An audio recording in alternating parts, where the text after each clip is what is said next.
When we think about Isias and her brother or her husband Hephaistion, I think we're looking at a different kind of relationship, right? This is likely a relationship of marriage. What do you see going on here? Formal characteristics, rhetoric, techniques that she uses in her letter of persuasion.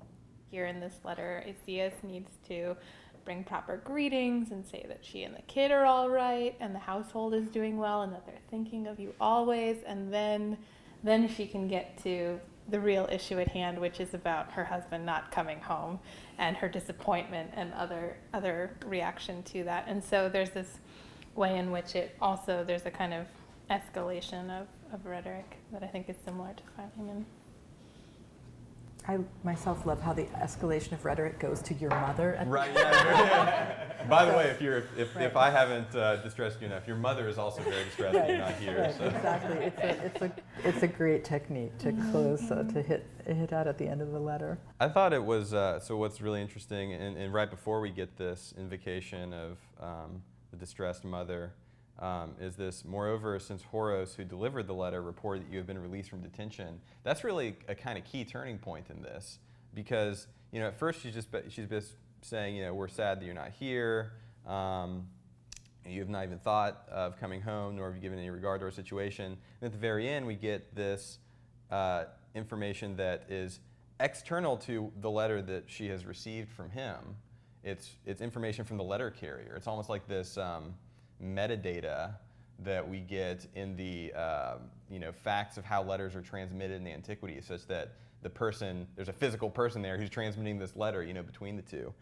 Our letter carrier is the one who has provided the sort of most damning information, which is that you have been released from detention. You're free to come home now, and I know that.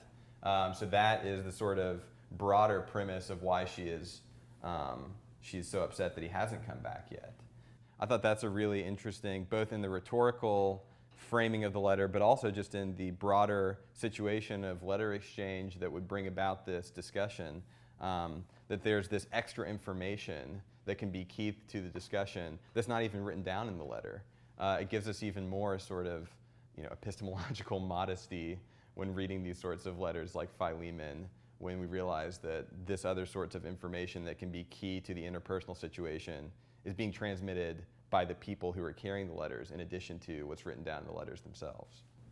Absolutely, and I mean that obviously reflects back on the letters of Paul to think about the fact that these letters, whether from Paul and Sosthenes or Paul and whomever, someone is bringing them and showing up and maybe interpreting the parts where precisely we struggle, or the community that was hearing these read aloud would say, well, what exactly was the point? And the person could say, well, actually the real situation was this, or when we talked about it, this became clear to me. And it's a great moment because so if we look at the letter formally, short letter, right, very short. It was found in a Serapeon, a sanctuary to the god Serapis in Memphis in Egypt.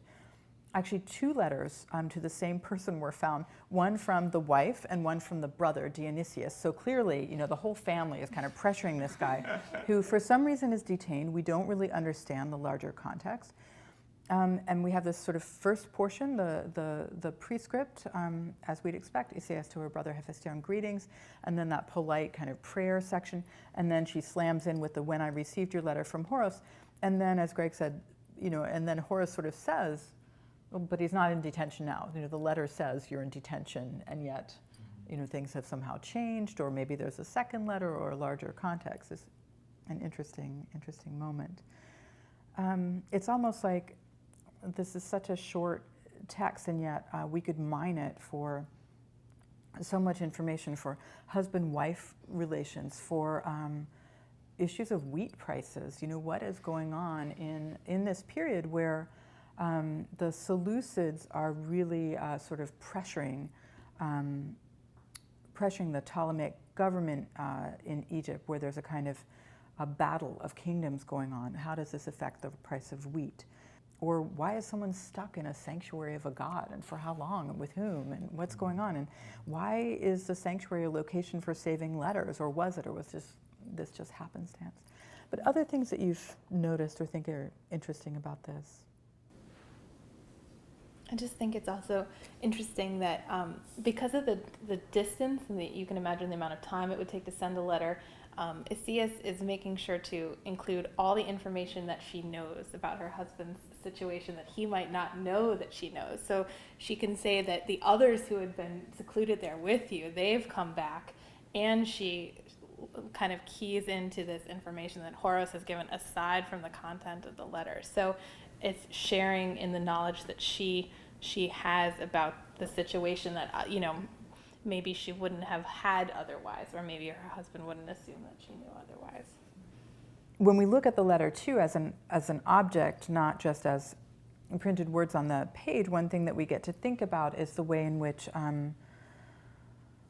Isias seems to go to a scribe to ask for this to be written, and there's a second hand in it where she writes farewell in her own hand. So we see a kind of the personal touch of her communication, and yet she, maybe because she does have some funding that she can use the scribe, or probably because she herself is not sufficiently literate, asks someone else to draft the letter for her.